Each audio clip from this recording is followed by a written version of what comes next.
All right, so as we start with assignments, as per our assignment outline, we're going to create an 11 by 17 piece of paper or screen. We'll go 17 by 11. Make sure it's at 300 pixels per inch and create. In my case, it's going to be a lot better to have this in landscape view. That way I can get a lot more detail in here. So the first thing I want to bring out, just to show you the workflow that we set up for last week when we started creating our boxes. We went through to view, and we have our rulers exposed. And from our rulers, we could start pulling out the grid lines. So I'm sitting here and I'm about to start my first perspective project. I don't know what's going on. What's the first line that I need to drop to be able to know what to do in the back? The horizon line. That is the key thing to put down. Now, as we sort of understand from last week's lesson, or we were starting to understand, if we have the horizon line up high, we'll be able to see a lot more of the top surface area here, right? If we put this horizon line way down here, right, and put it up this way, we could have it sort of looking like it's floating around, like something in a hovering display case or something like that, and that could kind of work too.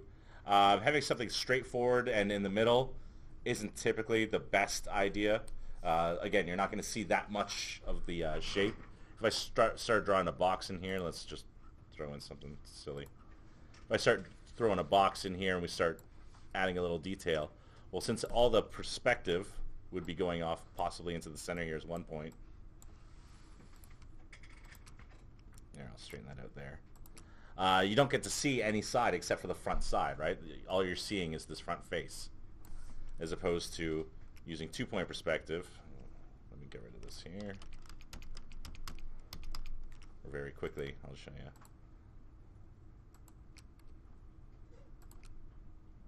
Or now we can start seeing two faces, and that's pretty good, right? But is seeing two faces enough, for one illustration to show a good design to someone, or to show off a nice design? Anybody? No, not really. So it's much better off to have something either below or above the horizon line, so you see three different planes going on here. So let's get rid of all that. And what's that here? So if we have something here, a horizon line there, I'll just do this really, really quick just to show you. So now instead of just seeing two sides of an object, I'm now able to see three. That's just sort of our rough idea.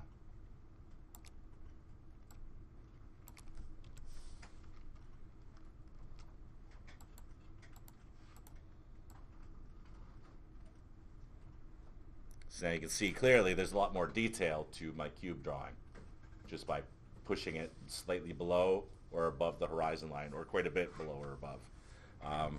The farther I bring up the horizon line, the more I bring this down, the more surface area I'm going to be able to see too, right? So if I even had the horizon line way up here, which wouldn't be too bad. So this is an adjustment from being right there. So there was one example of a horizon line being down there. If I draw a cube down here, just draw it on this side.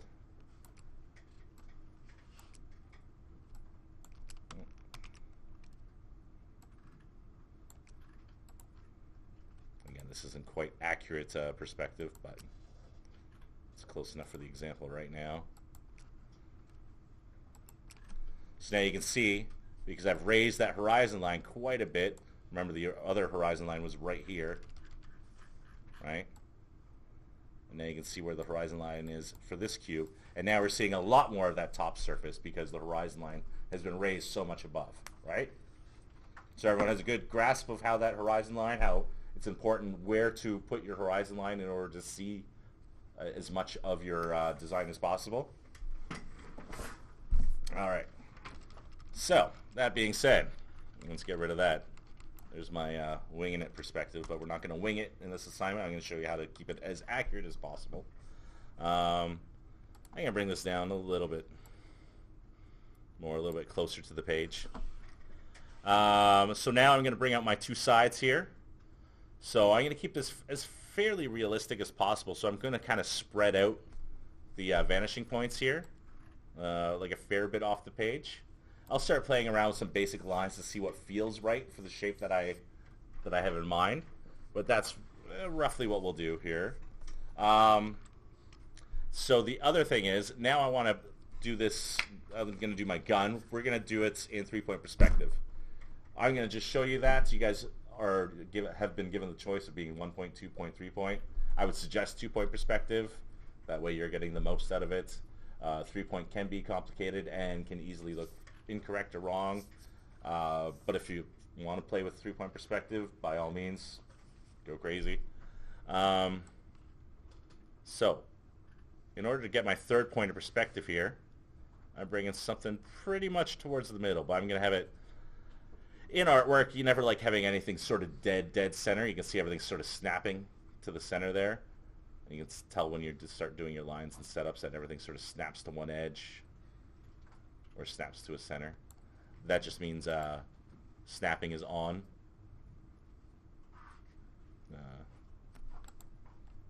See if everything's snapped there. You can take it, turn it on or off, depending on what you want to do. You can also clear guides over here, lock guides if you want. That's always a good thing to know. So because I'm going to have a third point, 3-point perspective going on here, I want things to look realistic. Remember how I showed you an example and there's like very extreme angles going out? That means the third point, the third vanishing point, was way too close to the page. It should have been dropped off quite a bit more, right? Just sort of like in real life, in real vision, when you start, let's say you're standing, on the shore of Lake Ontario looking across. Now you're not seeing the actual vanishing point on either side because it's beyond your peripheral vision, right? The same idea is going on here. You never want anything crushed onto the same page, your same tunnel vision of thought, right? Perspective is always beyond you, beyond your vision, beyond your sight. If you keep it onto a page, that's when it starts looking unrealistic and super exaggerated, which in some cases is really good. In most cases, it's not so great. So it's always important to make sure that you have things going off the page more or less. So for me to show 3-point perspective, I like bringing it down about 3 times the size of the page, maybe even a little bit farther down here. Maybe something like that. I like having the indication that there is 3-point perspective, but not like really slamming it in the viewer's face, right? So you're not really distorting the vision too much. So now that we have that set up, we have our grids. In fact, I'm going to go through and I'm going to lock my guides. I'm going to lock them, so now they're in place. I can't adjust them or move them, right? Even with my grab tool, I can't tweak it and move it. That just means there's locked, in place, permanent. In fact, I got to unlock that now that I see that actually did end up being dead center.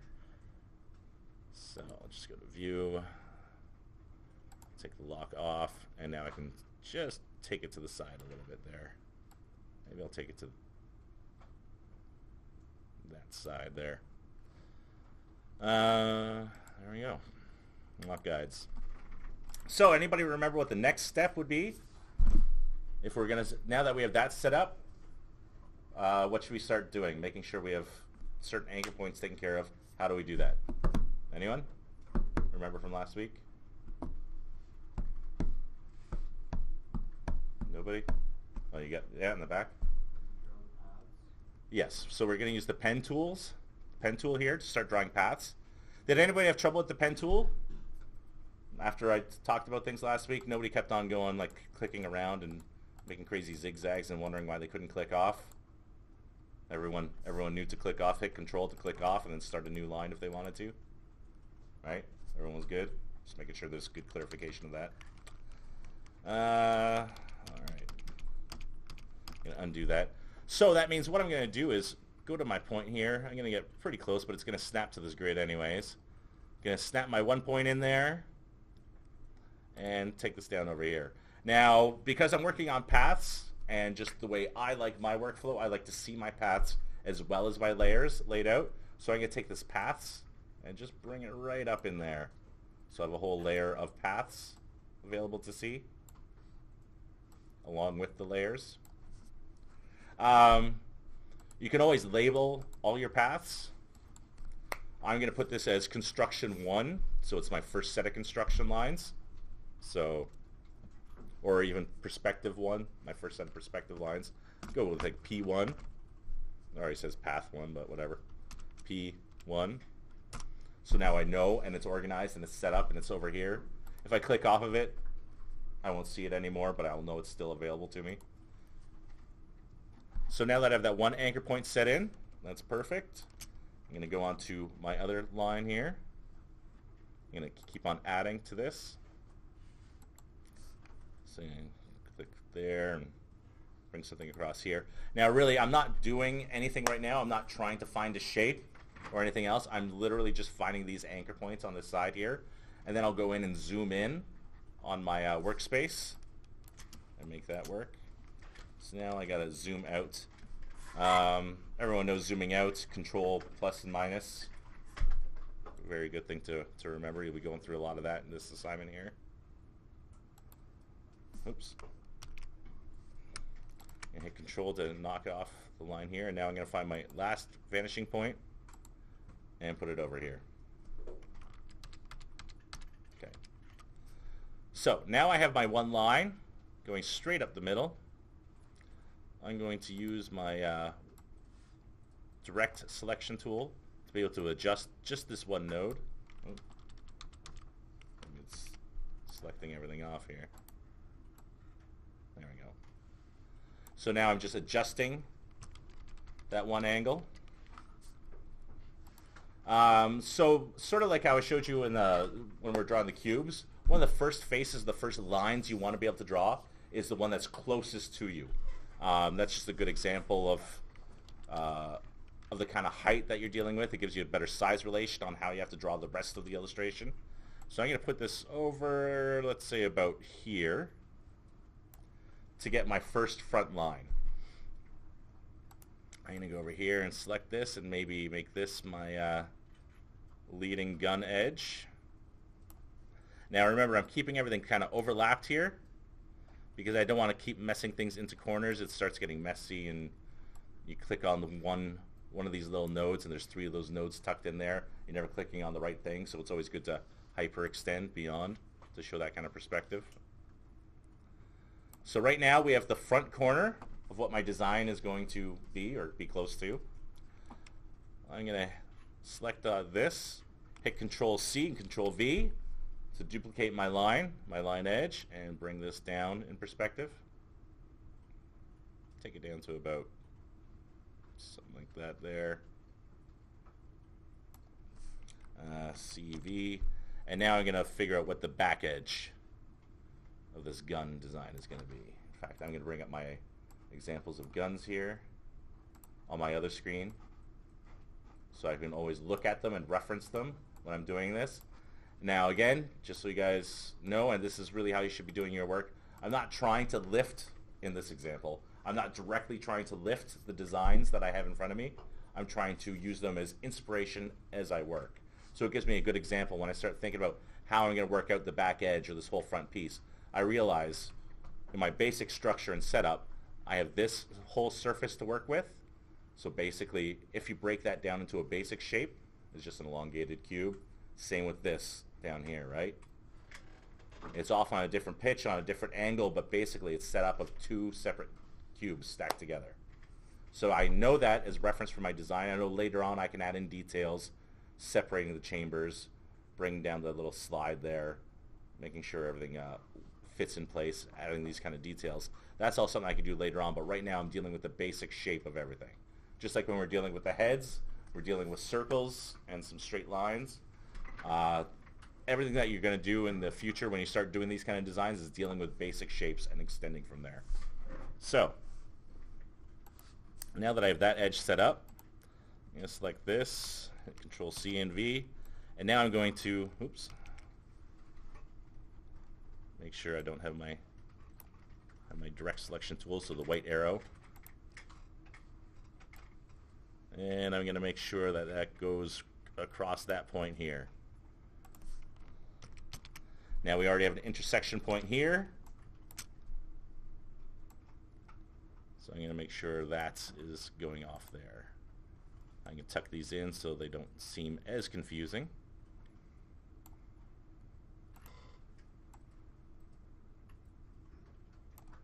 In fact, I can see that I need to make this a little bit more square in shape. I mean, not a lot more, but a little bit more. So you can see I can start tweaking things. And this will be the end of the barrel here, or the end of the muzzle. I can zoom out, and now you can see how these lines are all converging over here onto the horizon line. Now I can start adding in a little bit more detail and get that sort of back end to the gun set up. So CV, bring it over here, and this will be like the back edge of my gun. I can bring this down here. In fact, it's only relevant to that there. Now this is also where I'm exploring and figuring out where how my gun is going to look with this kind of perspective. If I see that things are getting too tight or too crammed, this right now is when I start making my changes, if it's necessary. In my case here, it just everything sort of seems to work for what I want to have, so that's fine. So at this point over here, CV, take that, and now we have like sort of a cube set up right here. You can start going into a little bit more detail. You can start tweaking things a little bit better so that everything intersects well. You can see that this could be brought down there. And this could be brought down to that space. Just trying to make sure these crosshairs are as lined up as possible.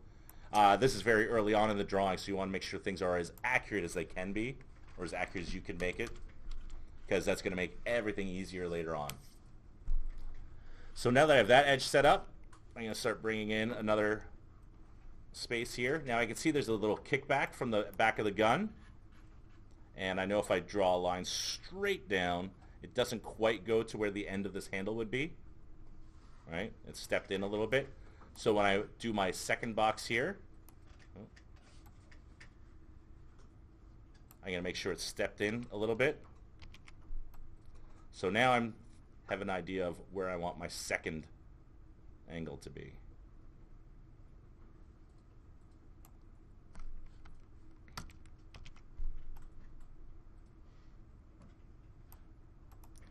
Now all of a sudden here I can start seeing things are a little bit tight.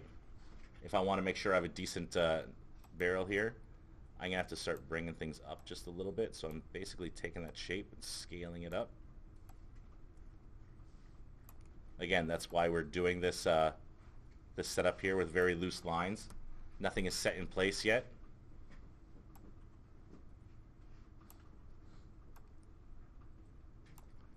And now I can see that's a little bit more space for my back handle, which is what I want.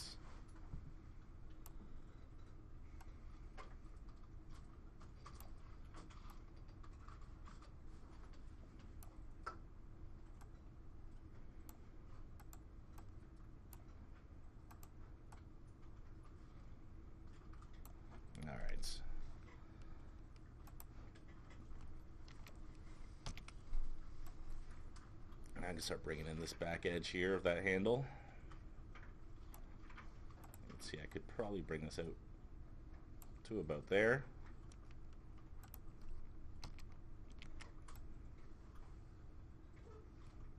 Bring that up there.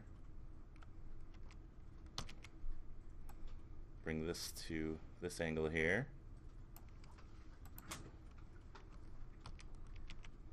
Now I'm bringing this over here to this far edge, so I can see that the way this box will have to intersect with the other box is right here at this line. So when I start bringing in here, I just have to make sure it crosses right there. I know this starts to look a little complicated with what's going on, but it's not as crazy as you think. But you do have to play with this a little bit more and wrap your head around this idea. So you can see I've moved things up just a little bit. And right now I have pretty much the basic perspective of my gun. Okay? So that's all laid out. Right down here on my layers, what I'm going to do, I'm going to select my perspective, my initial perspective. Apple A, or sorry, not Apple A, Control A. Oops.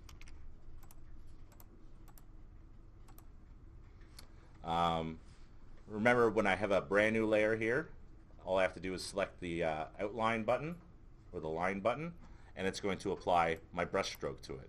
So I want to make sure my brush tool is set up properly first. I want to make sure I'm in general brushes. I want a hard round surface, and I can go onto my page and start looking at the size of my brush that I'm going to do. Now, because it's going to be early construction lines, I want it big enough so that it's noticeable, but I don't want it crazy big. I can take it down to 10 or 8, something like that. Maybe 10's okay.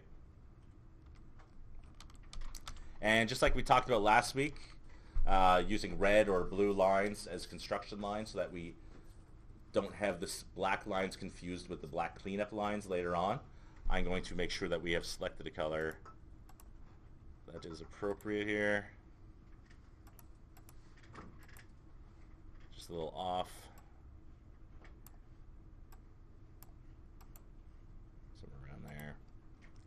And now I have the right thickness at 10. I have the right color I want for my brush. I have a new layer selected. I'm just going to hit this outline, and I'm going to get a bold outline for all these basic shapes here, all the basic construction. All right. So now that I have that laid out, I can click off my paths because I don't need them right now because this has given me all the detail that I need. I'm going to take down the opacity because I always like working off of a faded blue, because as long as it's there, even if you take it down to like 10% or 5, well, maybe not 5%, but like 12% or 10%, you still see it very, very well and clearly. But when you start dropping proper lines over top of it, like this here, it really stands out. Even if it's the exact same color, it really stands out over top of the construction line. So we have that set up, and what I'm going to do now is bring in the basic grids that we talked about last week. So we went into the filter tool last week, and we had the vanishing points application here. Now remember how this was set up? We're into a whole different screen, a whole different area here. And what I can do is start selecting the exact pinpoints here of the edge of our shape, our basic shape. Make sure that's as accurate as possible. Again, with all the basic beginning construction, that's when you want to take your time and make sure everything's as dead on as you can make it. So right now we have a basic grid showing us a lot of detail and line placement of where our perspective would travel. If we had this set up here, we can adjust the grid sizes by sliding this. We can make it big so that we only have 2 separate lines here. Make it smaller, of course. I like the idea of having smaller cubes so I can see a lot more perspective and a lot more detail. As you can see, all these lines now are going exactly to the vanishing point because it's following that basic outline here. So now if I start going in and start drawing in cubes in this little space here, I'm going to have the exact perspective that was already set up for everything. Except I'm not going to have to go all the way back to the vanishing point to figure it out. Everything's sort of laid out right here for me in these proper, nice grids. So I'm going to adjust this detail. I'm going to zoom in a little bit more so I can see it a little bit better. And I'm going to try and adjust it so that everything sits on a nice open space. There's no half cut off cubes here. Maybe I'll bring it down a little bit.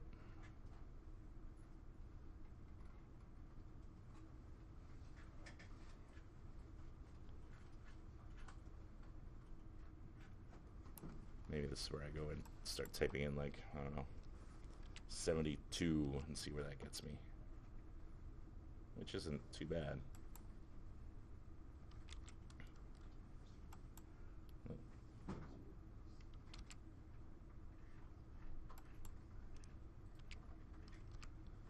.73, so that gives me, you know, pretty much what I'm looking for.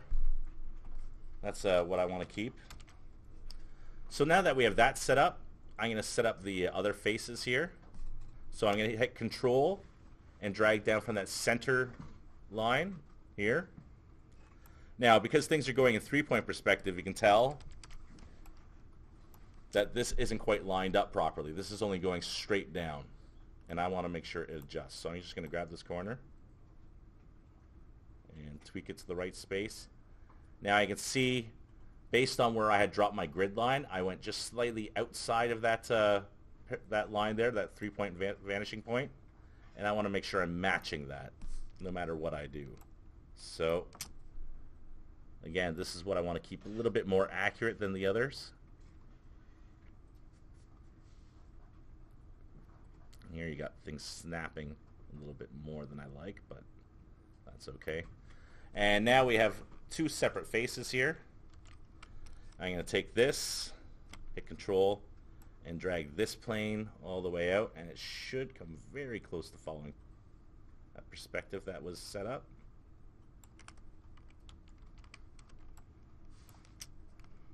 Just needs a little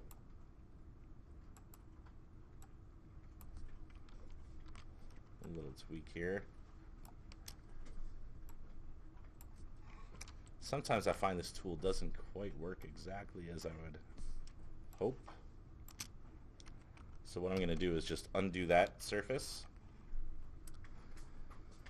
Go to Render Grids to Photoshop. And then hit OK. Now, because I have made sure this was on a new layer, a separate layer from that, I have the basics of that construction right there.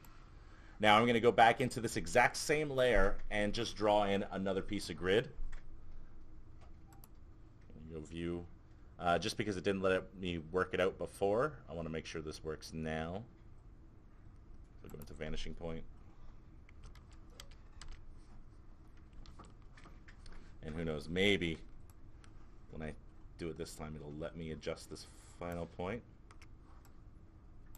Well, it doesn't. So I'll just hit everything and delete. Oh, sorry. Backspace. I need to hit backspace with this.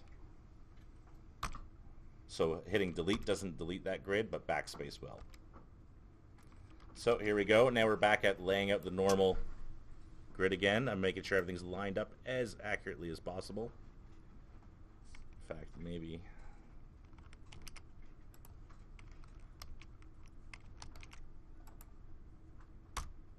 hit backspace here again.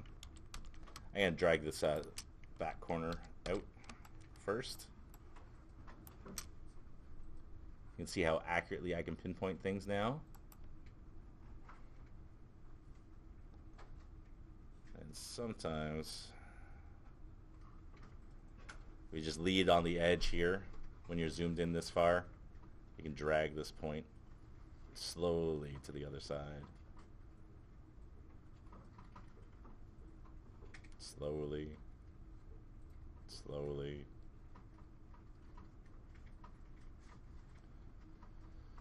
And this is part of the fun and joy of Photoshop sometimes.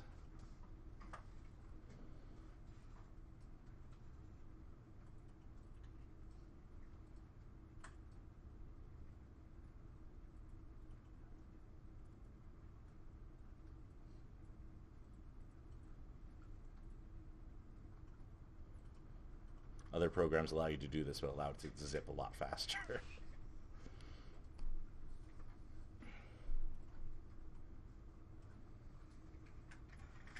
Holy cow. Well, I guess I can use this guide right here. There.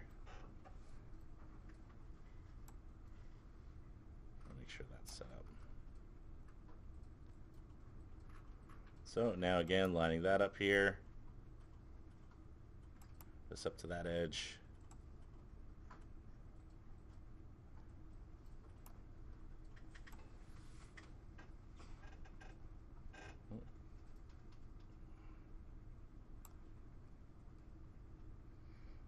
And making sure I have that as well lined up as possible. And now I have my other face. I go over here, render grids to Photoshop, hit OK, and it's going to appear on that same line. So now we have that one cube set up, 3-point perspective, making sure we got all those sides set in. In here, I'm going to do the same thing, but I'm going to make a new layer for the second box handle. So now I'm going to go in, filter, vanishing point. I'm going to hit backspace to delete the ones that were existing. Now, because I know I'm designing a gun, again, going back over here, you can always see that there's a step down coming back from the large piece, and it gets a little bit more narrow as we go down a little bit. You can see that sort of step that goes down, makes it a little thinner here. So I'm going to make sure I apply something like that over on this area here. So I'm going to hit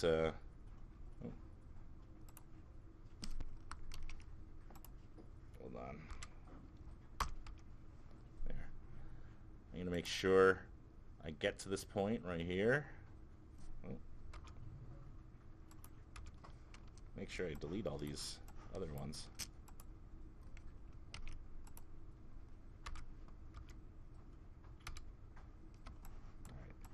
Seems to be gone. So I'm going to step it down by about, I don't know, looks like close to 1/3 of a pixel, or of one of those cubes. Maybe I'll even take it down a little bit more so it's more like a half. The equivalent of what a half would be. And I can see right here, this was my continuing edge. This is where it intersected over here. So I would bring it to that point. Right there. I'm going to bring this across, following as much perspective as possible. Right here, and I can see if I want to make sure this works, that it's parallel with the line I had set up. Now this is me also making adjustments to some perspective on the fly, which is totally fine and works. Now we can see where everything lines up. We want to make sure these two edges are parallel and these two edges are parallel. We don't want like something like this or offset where you can see it's leading into the center point there. We want to make sure that everything's as parallel as possible.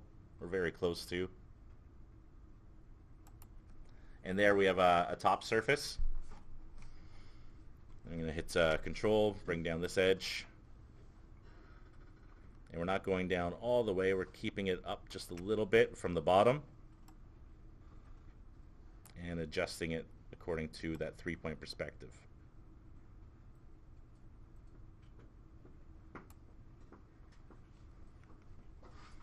Okay, so now I have my two surfaces.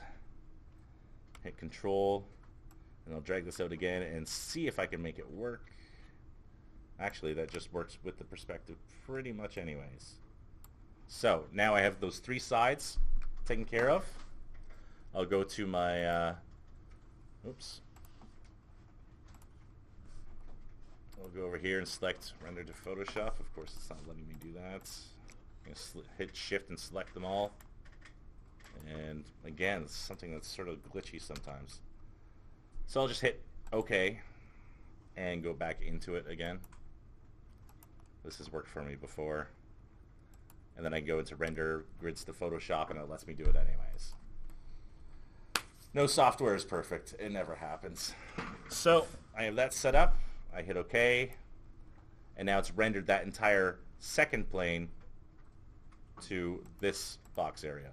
So now I can get rid of that, and I have a basic wireframe construction of what my gun could be, right? This is when I start going into a little bit more detail, and I start adding different layers. Now, it's important here to make sure you have things separated and organized, just like I've said every time when you start dealing with Photoshop files, because now I have a basic construction. I'm going to put it into a group and say,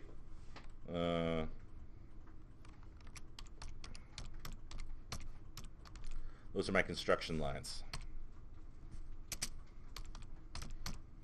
That's the basic instruction of what is going to be going on with my gun design.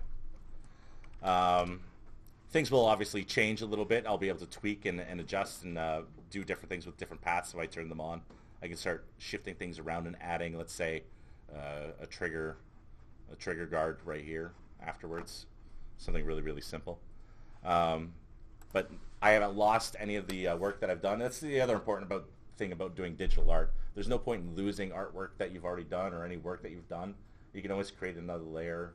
You can create a different version, file version, and delete stuff in version 3 or 4, but still have everything in version 1 so that you never lose any of the work that you do. There's nothing worse than losing work. It's just losing time. And a lot of times you get paid piecework or by the hour or whatever happens to be. Time is your enemy. You want to make sure you're always on top of that, and you can always make adjustments later on. So now that we have the basics of everything set up here, I'm going to start carving out a little bit of the muzzle design. So one of the first things that I'm actually going to do here, I'm going to create a new layer. I want to start building and making sure that I have a proper, well, I don't know, muzzle, gun hole, bullet hole, whatever it is. Whatever it is that shoots at the very end, that little tube with the bullet coming out. Barrel. The barrel, there we go. That's what I want to make sure works here the best. So in order to do that, it's going to come out of a perfect sphere shape, right? So this is a little bit where we're getting into perspective and using circle shapes. So what I have here is I've selected the circle tool. I'm making sure I'm making a path and not a shape, so I'm going to undo that. And in making a path, I'm going to make sure I create a new layer of paths here and not go over my first construction layer. So this is something I want totally separate and different. So if I hold down Shift to make my sphere, it's going to keep the same shape. No matter what, that's a front-on perfect circle, absolutely in every way. Now the great thing about this is I have a grid now that I can compare this circle to. So if I hit Control T for transform, what I have now is a perfect circle shape. I can adjust this and start lining this up to my grid. Now I want to have this bullet hole or the barrel, I don't know, close to the top, but not all the way to the top. And right now I'm just sort of figuring out the basic shape of what kind of size and scale I want it. Now the best thing out of this is, because I have a grid set up right here, all with perfect squares, I mean, they look distorted now. They look more like rectangles, but the idea is that they are squares. But because we're dealing with a little bit of forced perspective here, it looks a little off. So if I pick out a grid, let's say 3 by 3, that is what that circle shape needs to fit in, right? Now, sometimes you're going to make adjustments, and this is something you'll only know with experience. But sometimes you'll make adjustments on the fly just because you know what looks better, even if it's not perspectively correct. So what I'm going to do is just sort of line things up. I'm lining up this top one edge right here with that line.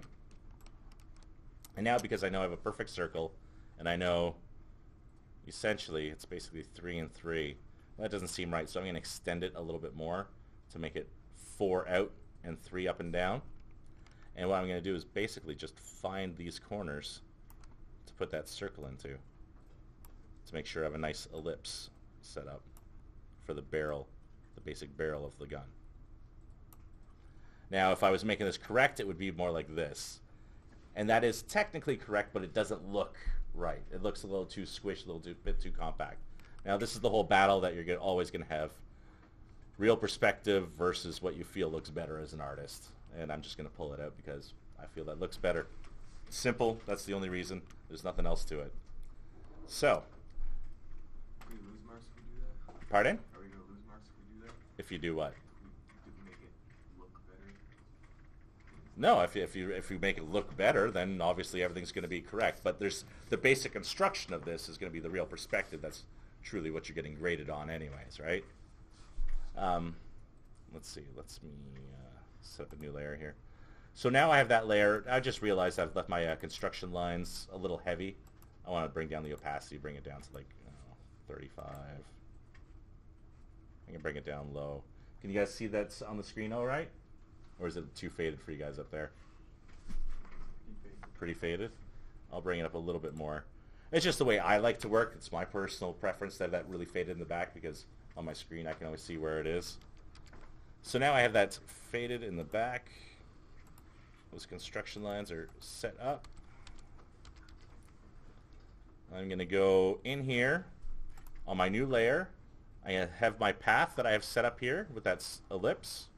And I'm going to hit brush and hit my outline. So now I have a hard outline of where that barrel shape is meeting the front of the gun. That's all that's going on here. So really this edge here we would not normally see because we would be following the perspective leading outwards. So this is where we start pulling in our perspective lines here again. So I can take this edge and I'll go with my direct selection tool. Select that, hit Control C, Control V, and now I can see a guide of where that muzzle edge would be leading off. I think I've made a little bit of an example of someone not doing the proper gun barrel sticking out of the weapon in the early designs there, and this is exactly what I'm trying to make sure you guys know. And hit Control C and V, and now I'm going to go to the bottom edge, the extreme bottom edge of that gun design, right? So now I have a guide that shows me where this ellipse has to travel along. It can't be wider unless it's supposed to be flaring out like a, I don't know what they call it, like the old elephant guns. They used to have like a big horned front end so the shot would scatter a lot more. Unless you're doing that on purpose. A blunderbuss, is that what it was? Yeah, where it'd flare out at the end of the barrel. Yeah, so like, you know, the early sawed-off shotguns more or less, right? So anyways, yeah. So I'm gonna have that design set up here. So now I have this circle shape, C, and well, I'm gonna actually right-click and duplicate what I thought was an all-right sphere. I hit Control T. Let me make sure I select off this path. That's the problem here sometimes. Because I have that set up, what we have here is we're traveling away in perspective from this point. So that circle right there is coming from this vanishing point, right? That's where it's leading out from. What we can do in some cases is take that center point and shift it over. This doesn't always work in everything, but we could take this center point and shift it over to this point right here. Now by going over to the circle edge and hitting Control and Shift, or sorry, Shift and Alt at the same time, I'm expanding this barrel. So I'm basically extracting that point. Now I'm using Photoshop to create my perspective lines. I'm going to line it up with my path, as you'll see later on. But I've essentially just used that as an extraction point for pushing that circle or that ellipse out a little bit. I can actually even tuck it back a little bit so it's not so pronounced. And I'm going to hit Enter to place it there. I'm also going to hit C. Oops. Actually, the other thing I should be doing, I should be drawing this in black.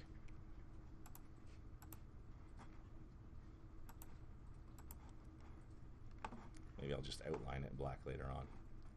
Alright, so what I have here, brush, I'm going to take this down to about 5, so it's a little bit thinner than my construction lines.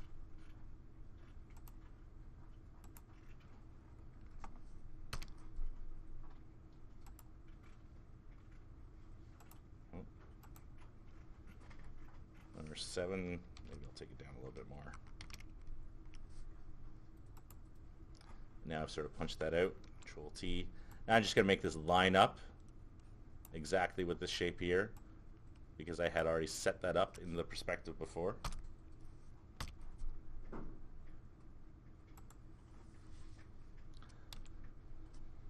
So now that I know that I've got the basics of construction there, I can remove, I'm going to take out that point there. I can remove this inside line because I know this is the end of my muzzle. and this is where it's entering in perspective. I can take away these edges here. I have my ellipse set up already there at the front end, and all I usually do here is Control Shift to scale this down. So now I have the inside lip. Hit Enter, and just make sure I get my outline right there. Since I have my path set up, I can see that line, how it was set up from my other construction lines. I'm just going to make sure I follow that line here.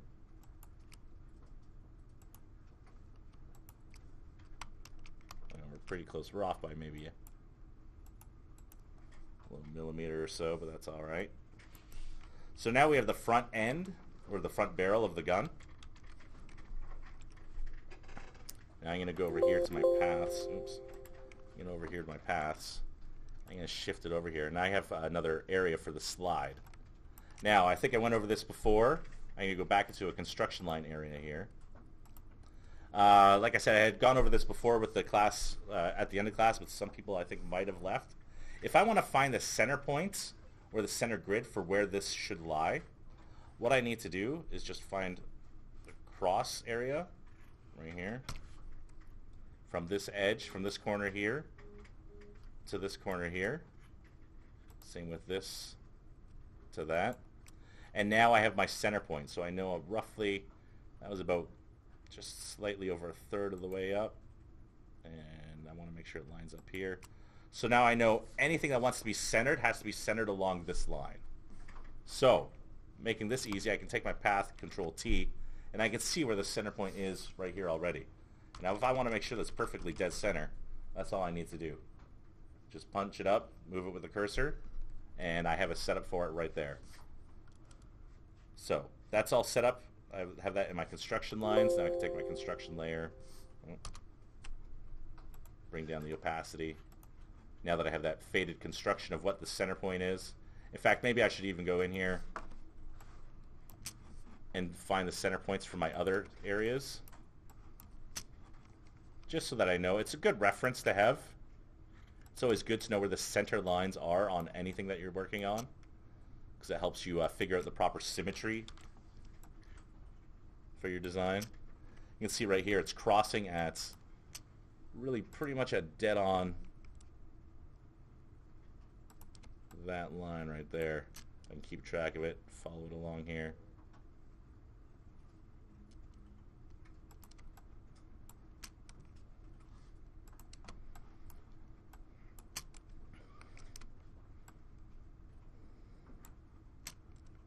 And all I'm doing here is hitting a shift, dropping a point. Everybody remembers just holding shift to drop from one point to another. It gives me that straight line. I can also see that it's crossing right here. This is also why I had the grid. So now I can find the center point right here at this edge. So now I can see where those straight lines are. Those are exactly where the center points are on my weapon. This will come in handy in this space here as well.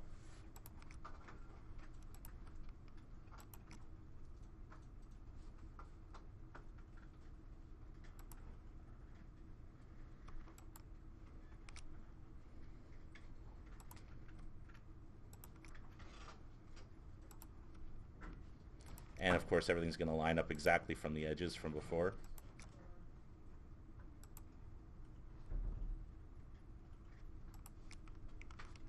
See, that's a little low.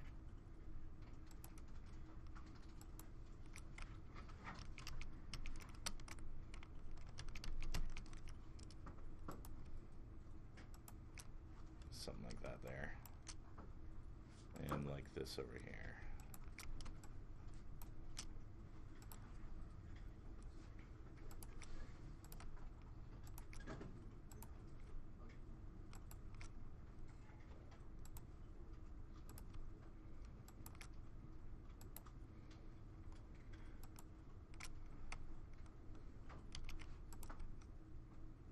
There we go.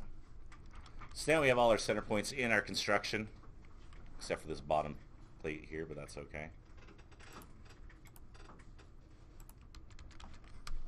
So again, now we know where our circle should be if we're going to have that sliding that little sliding rod here, because we know that there's a forward action, or is there a backward? Maybe there's a backwards action here with the gun, so this slides back a little bit along that rail, that mini rail.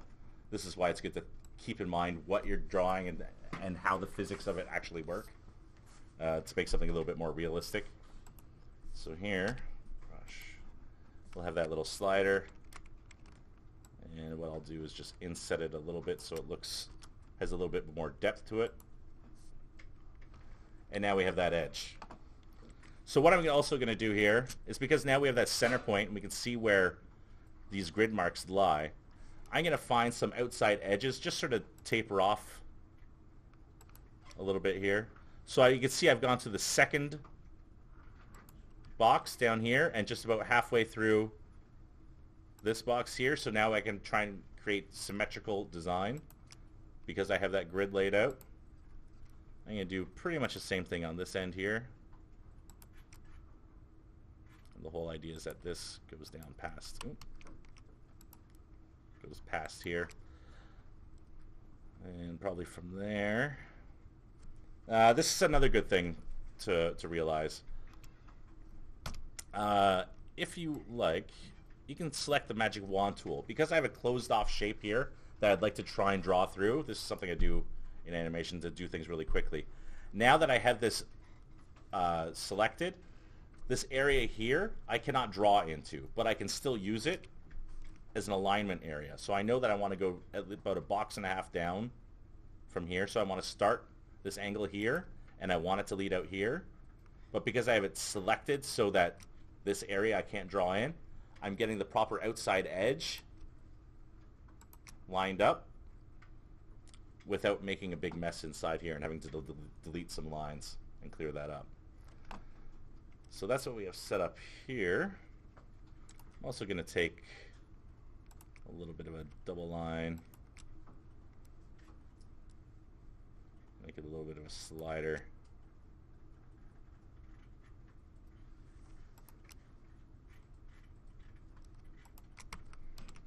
I guess that's sort of like a sliding guide.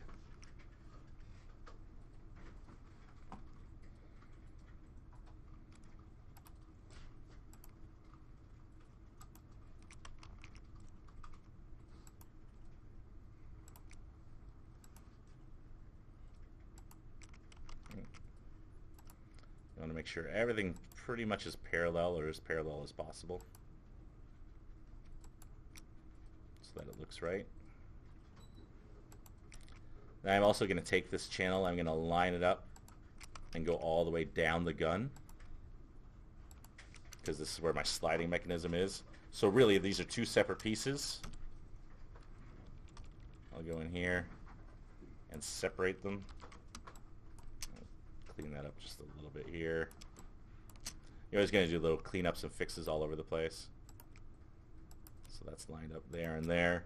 Now this is where I go back and bring out my original perspective again, and use my individual tools here, C and V, to line up where this edge would be right here, and C and V to line up the parallel edge to it. So now when I go out and use my brush and still stay on that layer, I can click right here, just one little button, I zoom out, find where my other edge is, zoom in over here, and follow along that straight line. Now I know it's going to go down right here because it's two separate pieces. And now I can just start from this point, zoom out, click one spot here, and now shift and click. And now I have that perfect channel lined up along my entire gun design here. I'm going to try and keep something similar in design here. In fact, I'm going to sort of just round things out like it is in my gun design. I'm going to round out the back a little, take it down here. You can sort of see this is an area where all the lines blend together anyways, and that's all right. But from this back end here, I need to kick it back to this outside edge. In fact, I'm using my mouse and I might create a slight curve here. Maybe not. Maybe I'll just make it go straight out.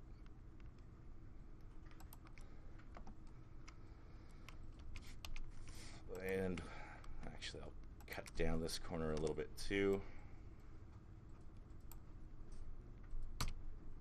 Now I can see that this is lined up with the second row right here all the way down. So now I'm creating that second edge. Oh, wait. Yeah, right there. So everything should be lined up right there. And I can follow this edge at least to this area right there.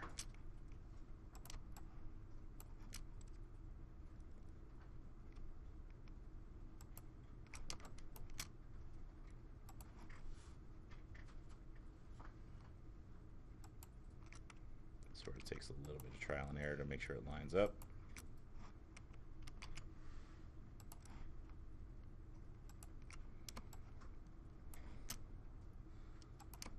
And here, everything lined up to this edge.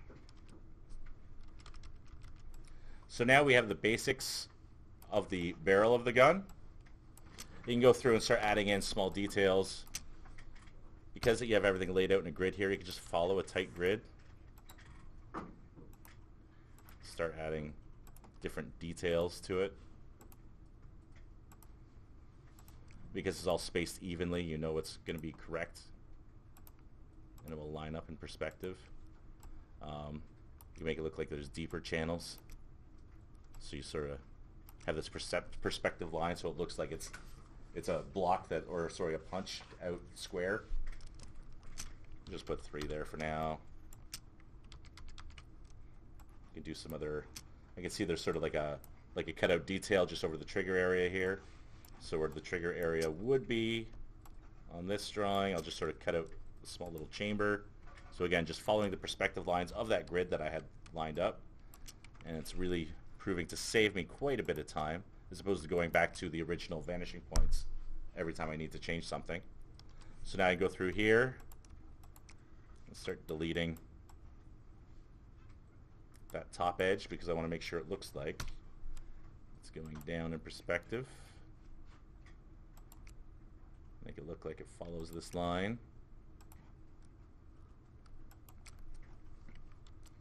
So now things are sort of reset a little bit.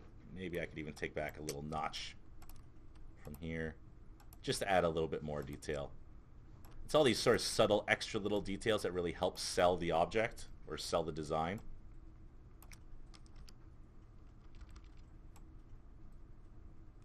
And just so you guys know, I'm using a mouse today.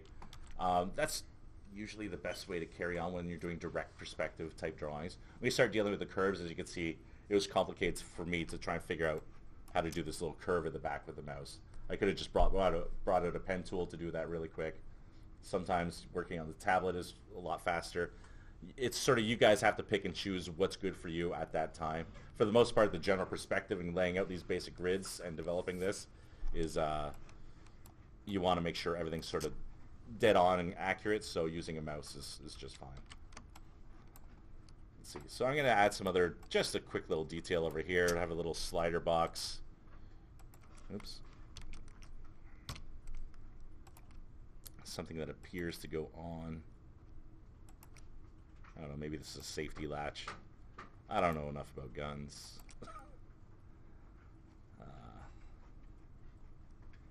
So basically what we're doing is drawing a cube over top of everything here.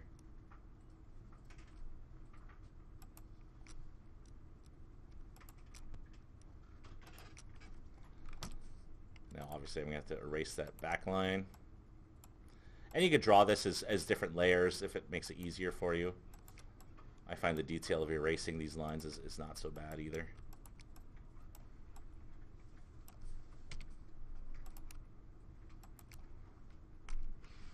Let's say there's a texture going on here or something going on.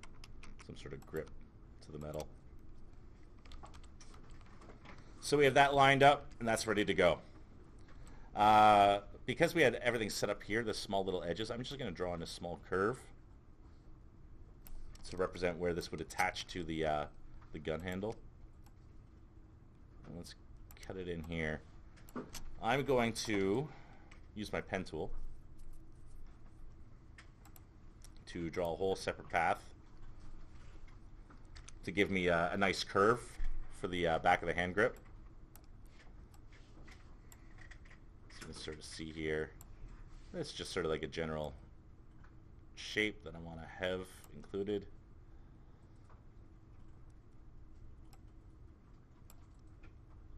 And really, I can add in just sort of like finger grips.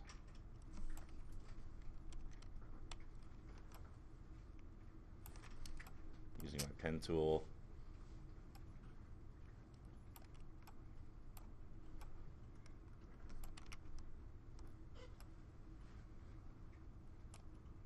And we'll just sort of like lead that into, let's grab the right tool here. We'll just sort of like lead that into where the grip is. I'm going to round this out just a little bit at the bottom because why not? And I can extend this shape just a little bit. So you can see I'm getting like a good sort of grip sort of look and style. So now I have that set up on my one work path. I'm going to use my brush. Make sure that's set up and hit my outline. I'm going to do this on a new layer. So that was all done on that layer. I don't think I put anything on this layer. Yeah, I haven't even used that layer yet, so I'll get rid of this. There's the new layer. That was my guides at the front. So now I've taken something that's on this top layer here. I know where it's attaching here onto the edge. I hit brush, give me a quick outline. So now what I'm going to do, this is another quick animation Photoshop tip.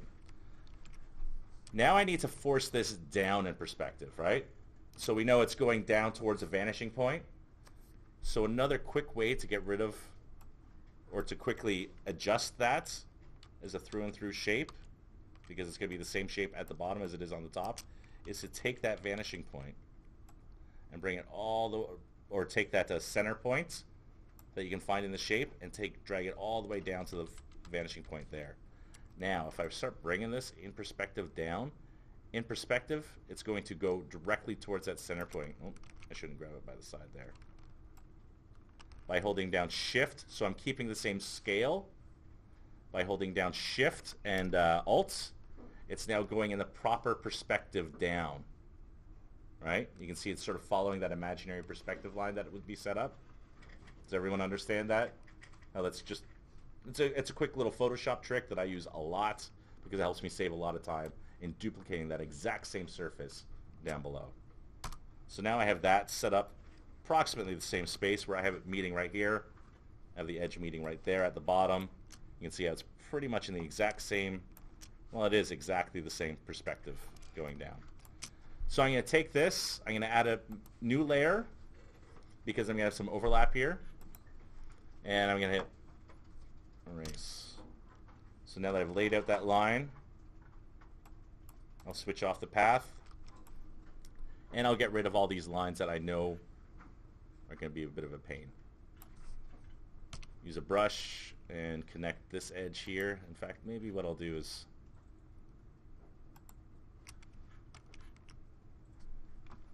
I'll do that in a different way. Just sort of going to bump it out just a little bit. So I got like sort of a little bit more depth, something a little bit more complex going on here. And clearly these points would match up. These points would match up. And this to here would pretty much match up. So now we have another detail here that we need to work out. And this is another good reason why I kept these perspective lines going on here. I'm going to need to create lines that basically cover my my trigger, the trigger guard. So I'm going to hit Control, or I'm going to hit my button here, bring this over, C, V, and bring it up. Now I have everything lined up to that perspective. I already know there's a joint right there, which is fine. I know it should be narrow, right? Because if you want to have the trigger guard, it's sort of like, it's a little protected, but it's a little bit more narrow than the grip itself. So now I have that set up there, C and V. Bring it down here. And now very quickly, I can just follow these lines. And now I know roughly that I'd be going up in this perspective here and shooting back. Because I already had this construction line set up here, I can just basically follow that to get to here. You can see I'm going off perspective a little.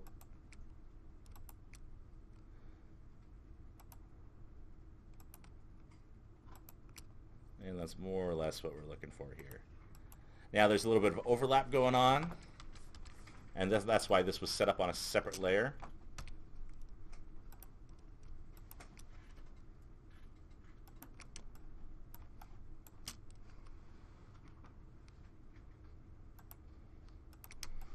So now I have a rough in for the guard. Maybe this perspective is a little wonky there. Maybe I'll take it up just a little bit.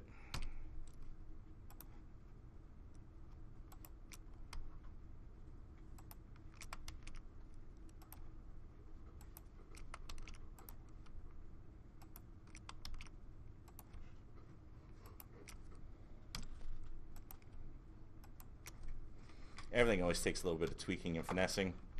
Now if I turn this off, you can see that's the top grip. And that's the bottom area there. So now I can go down here. And I can even go here, and it would be smart for me to say gun barrel, so I know exactly what's what. Here I combine these two, merge layers.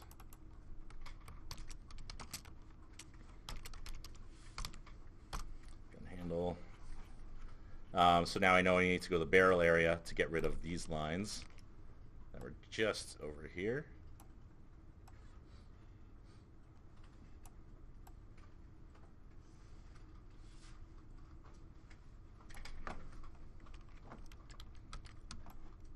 And I know this here will continue on for the rest of the pistol grip. And we would have something of a curve for the trigger. I'm just going to rough this in real quick so that we can get to other stuff. There's like a bit of a trigger handle here. Little trigger. Set back so the mechanics are there. And then it's sort of curved into a point.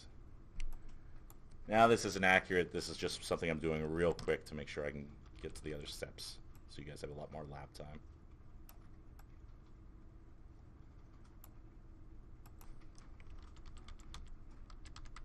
Also right here, you can see that things aren't quite finished in perspective. I can just sort of block things out here. And this I only need to block out to that area. There would be an edge, or could be an edge right here. A lot of times if something's sort of curved together, the way you would join that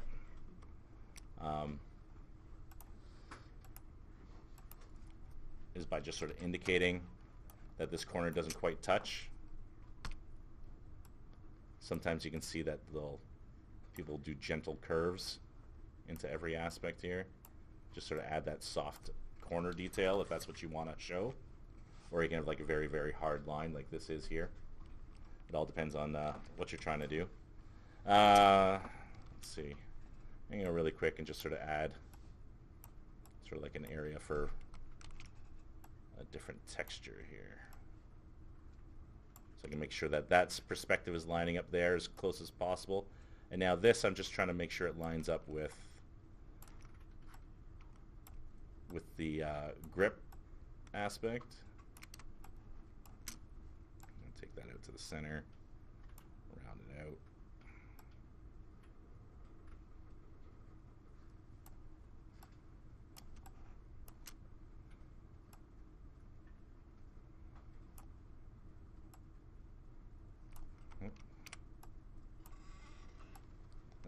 close to the end, and then I'll just finish it off like that there. And that's maybe a better curve for me.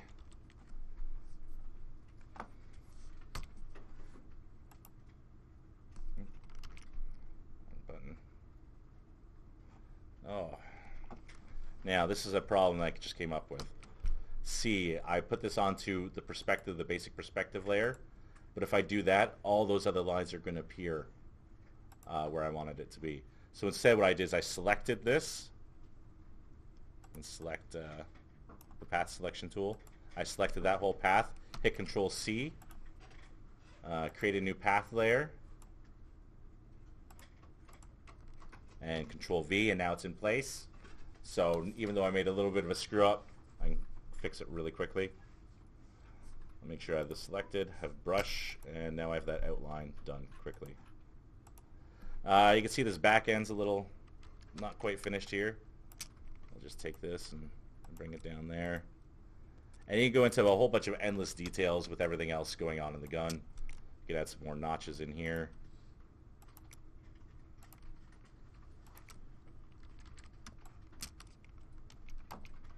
Just try to make sure they're a little bit more accurate than that.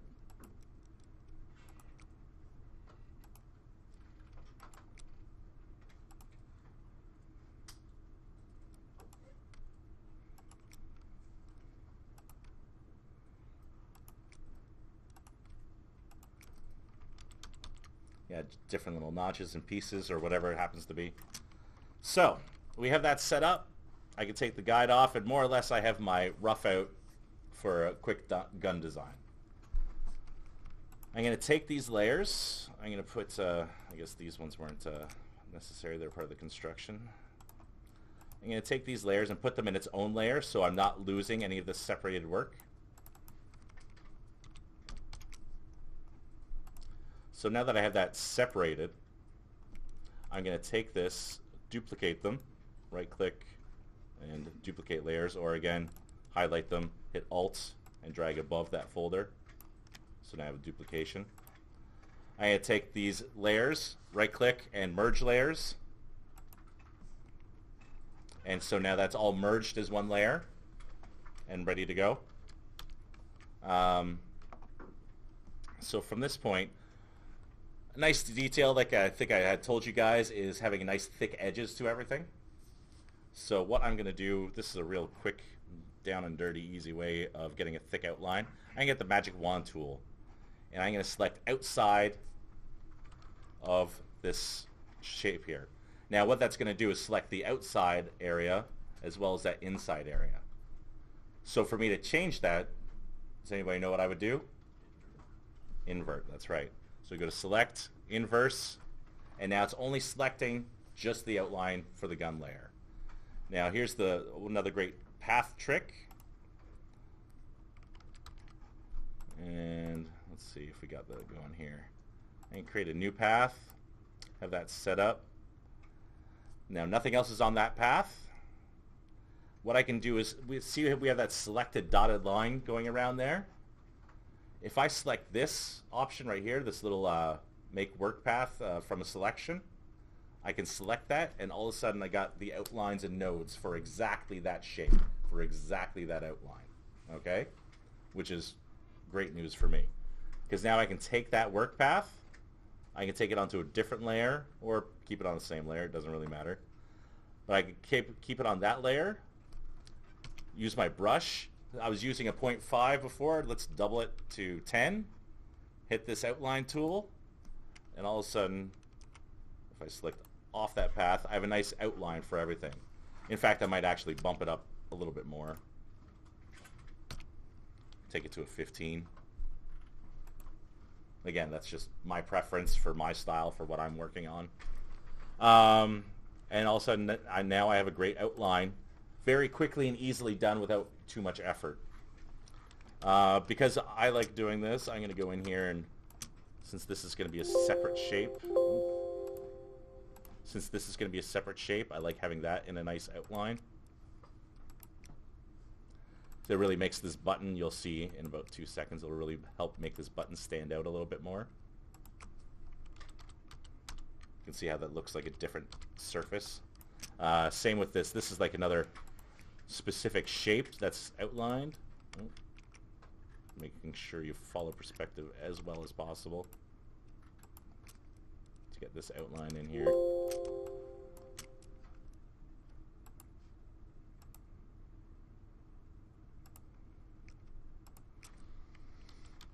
So now things are starting to get a little bit more defined. I'll also try and keep this handle shape separately defined as well. I'm just going to eyeball this a little. And now we can see how well that's set up. I'd probably do the trigger, things like that, things that stand out as separate shapes. It's always good to have that little extra detail to it. And you get a little bit more complicated, and anything that's a raised level in front of something else, you'd also have very thick. That's getting really specific. So now that we have this all laid out, which is fine, I'm going to take this. I like what's there. I'm going to merge that. And then I'm just going to go through and I'm going to sort of add some color values to things. So I'm going to start off with a mid-tone. And think of everything here that I'd like to keep in mid-layers. I use my fill bucket tool. And I think maybe I'd like to keep something like that in a mid-tone. That should probably be darker back there. Maybe that would be darker. I'm going through, I'm just sort of generally picking out areas that I think would be better like that. I'll go through and I'll lighten up for the next layer over top here.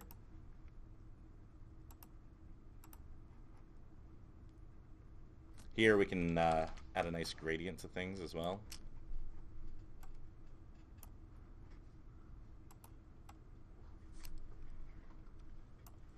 Oops. W select and then paint tool. And I want to make sure to keep that black and white.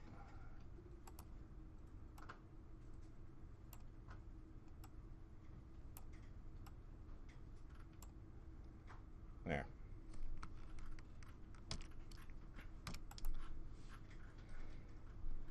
Might as well do it again in this area. That'll be the inverse. A little bit lighter at the bottom. Super dark at the top.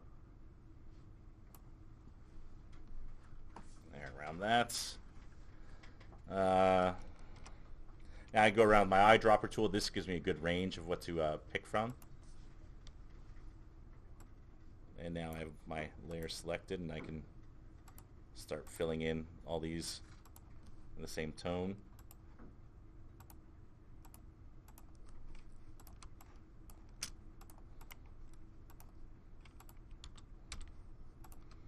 Getting a lot of fill in here.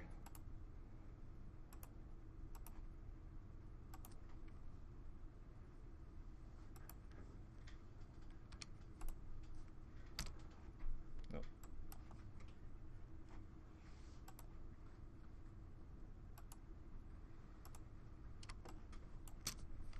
I'm going to take something like this here, make it a little bit darker. It's always good to take this and just adjust. Play with these tones.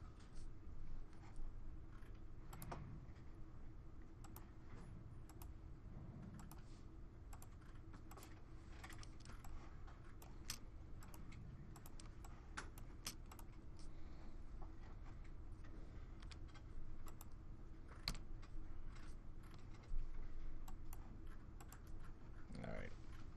So we got more or less everything set up here. Oh. Make sure you don't select on that. So that's pretty much set up. Maybe I'll make sure this is filled in on this spot here. I haven't quite got to everything yet, but for now that's going to work. So the other cool thing is now I want to start adding some textures onto everything here. So I'm going to go and bring up my texture file and just sort of apply like a gunmetal texture over top of everything. You can sort of see maybe I'd try and line it up a little perspective-ish. Maybe it would have been something to have something a little bit more marked up. But again, I can go and I'm going to rasterize this. Oh. So I can play with it. So I can go back here, just like we had set up before, with my magic wand, select general area, select inverse, go over here, and now we have that all selected. I hit delete. Oops, nope. I guess I don't need to select inverse. There we go. That's all selected. Now I can hit delete. And now I have that gun texture, or that metal texture over top. And I can bring that down with the opacity. Bring the opacity down, just sort of have that grain over top. That works. Also our blending modes work really well, like overlay. It all depends on what you're trying to, how you're trying to make this look. At the end of the day, you can get some really cool effects just by playing around with it. Usually overlay or multiply or something like that really works well. Even darker color kind of works. Just find what's right.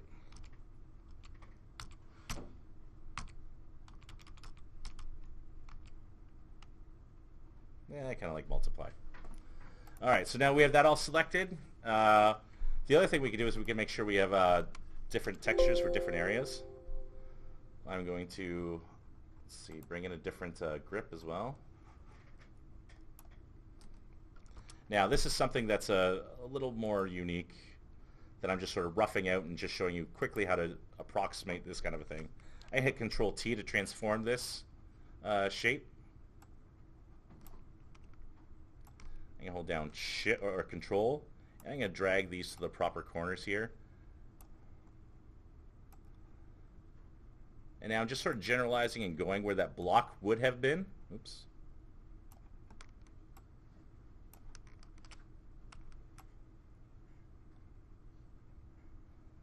In fact, we can even go down and turn on that basic grid so I can see what it was, what kind of shape that would be if I was following the proper perspective. You can see I was kind of close. Could have been a little closer. That's all right. This is just an approximation. You're not really getting evaluated on this. I just thought I'd show you how to have textures going off in perspective as well. So there we go. We have that set up. I can take off that that look here. Because I'm over top, I just want to apply that here. I'll hit W. Oops. Make sure I'm selected on the gun level. Texture. That level there. Now I have to hit select inverse and delete, and then that'll give me that texture in perspective to what's going on there. I'm just going to go quickly into overlay. I don't know. Hard light, maybe. No, not a hard light. I'll just leave it at overlay for now. And now we have that sort of quick double texture. I'm going to deselect so I can have everything visible here. Now I have that quick double texture on my design, which is great. So another extra detail that is really going to help. So now all these layers, again, were I just created a texture level, and that's fine. But what I want to do here is duplicate these layers and merge them yet again. And what I'm going to do is take that, Control T to drag it down, transform. You can see that that's a little bit leftover shape here from my texture. Just take that and deselect it. So now I have this gun layer that I want to create shadow or reflection, depending on what it is. So I'm just going to take this. In fact, I can see that there's little bits and pieces of everything else there from another project. So I'm going to hit L, and I'm going to select only that gun, so it's not selecting this texture. I'm going to right click, and I'm going to have a layer via cut. So now it's cutting out everything that was there and leaving behind only that gun that I had circled. So now I can take this, and you can see I can just line this up just right by playing around with the distorts.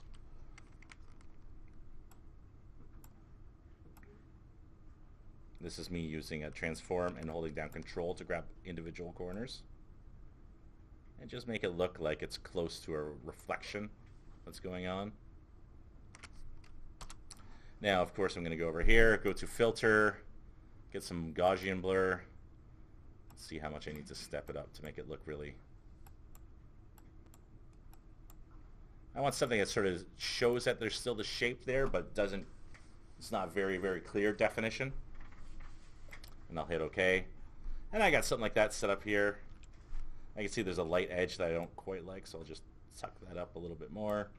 And like I said, it looks a little bit more like a direct reflection. Now I can also go over top of everything here and add a shadow layer to everything that I've done on this with a brush.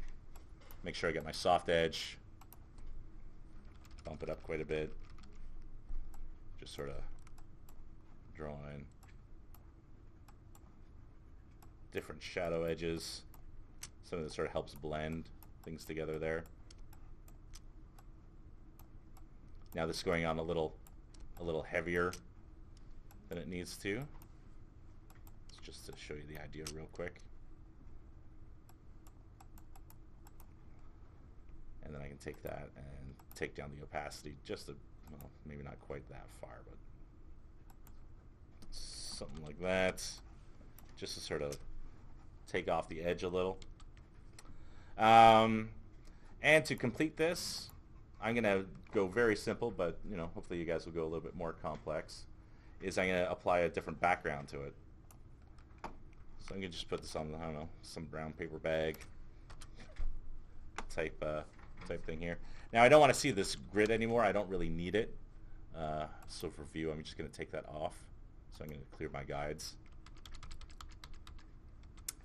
And now I got this texture here. I'm going to rasterize this layer so I can adjust it.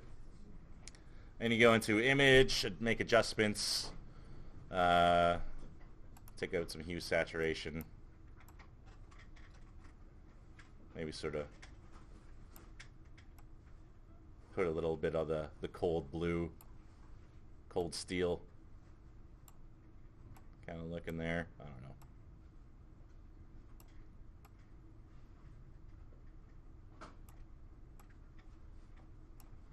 Something like that. Just sort of tweak with it and make it your own. And then we can do something really simple like a little vignette, which is basically just shadowing in corners. Again, concentrating it so that the focus is mostly on the gun, or the gun area there.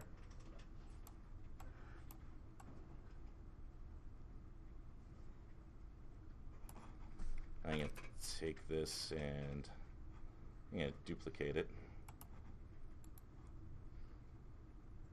There we go. This one edge I'm going to take it, I'm going to soften it way down. I'm going to turn that guide off. And take this and take it down quite a bit with the Gaussian blur.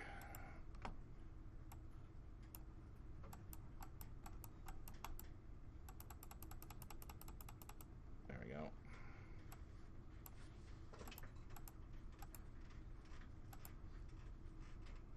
Yeah, that's kind of cool. Have a complete blowout. And then here, I'm taking the same corners, same edges. Control T, I'm just sort of dragging this out just so I have like a darker outer ring. It can be shifted just slightly to center things a little bit more. And there's ultimately the project. A lot of textures, a lot of designs, a lot of different techniques. Like I said, doing a lot of the circles and ellipses and stuff like that, that takes a little bit more experience and learning, and maybe I can quickly go over